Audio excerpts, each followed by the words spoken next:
Hello, I'm Archie Luxury and welcome to the program. Today I'd like to talk about some simple terms, and I'm having huge response. So many people have said to me, thank you Archie, and I'd like to say if you've got any questions, please email them in. I want to try and build this segment.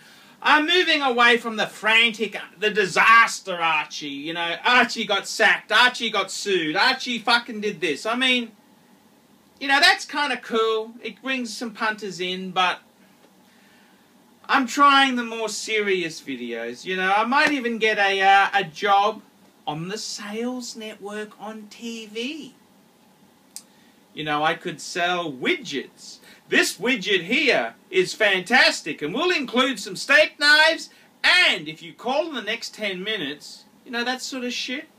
Archie may have success in after-hours late-night television. So, you know, if there's any producers there, I'll consider anything. Okay, we're going through terminology, and I got a great email in there. I got a great email in, and I thought I'd talk about it. So the first thing, let's have a look here. I'm just having a look at my script. I'm looking at how to wind a watch. Okay, now this is an interesting thing. What do? You've got your watch, it's been dormant in the safe, and now you want to use it. What should you do? Well, look, my first advice is this. Gently wind it. So if it's a screw-in crown, unscrew it, and you can very gently get it wound. The next thing you should do is move the hands. If you need to set the date function, you've got to set the date function. Normally on most watches, it's best to do it before 7 o'clock at night or after 7 o'clock in the morning, because if you change the date when the movement's trying to gear up for the date change, you could damage some movements. So I always say, if the watch has been dormant, you want to know whether it's in an AM cycle or a PM cycle. The best way to do that is to advance it 12 hours to determine that, then put the watch into a safe zone. Safe zone, anything after 7 AM.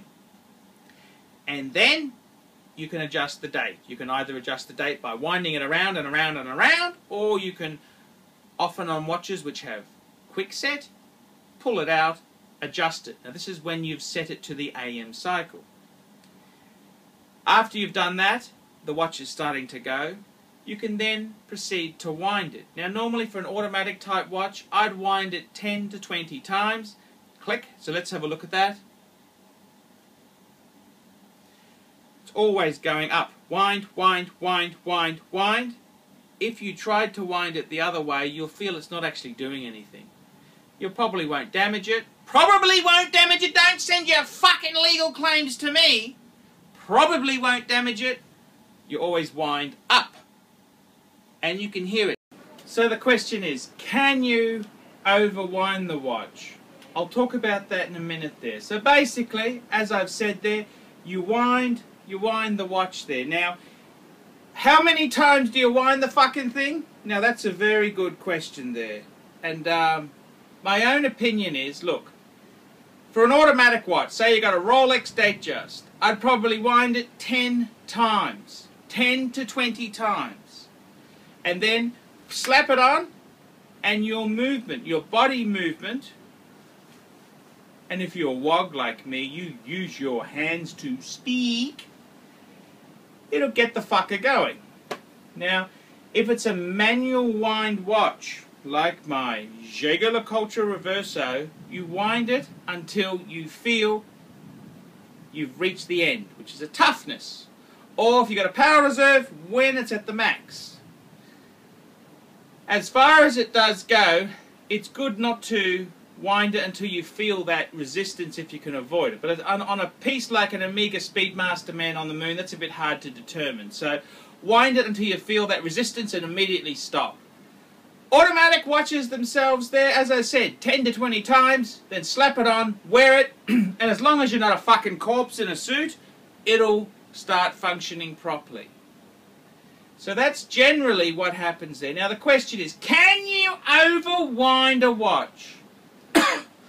Now the answer is, on a manual wind, they normally have that thing, that resistance you feel when it's at the end of the spring, to stop you damaging it. On an automatic watch, they've got a different system where you technically can't overwind it. Now, don't fucking sue me when you screw up your fucking vintage Vacheron, okay? This is general advice. General advice. And, of course, always consult with your watchmaker before putting anything into place that Archie Luxury has said. So that's the go. That's the go. That's how it works with winding a watch. Very simple, very easy. I'm Archie Luxury. Tell me what you think. I wonder if any fucker noticed that I changed my tie right at the end there.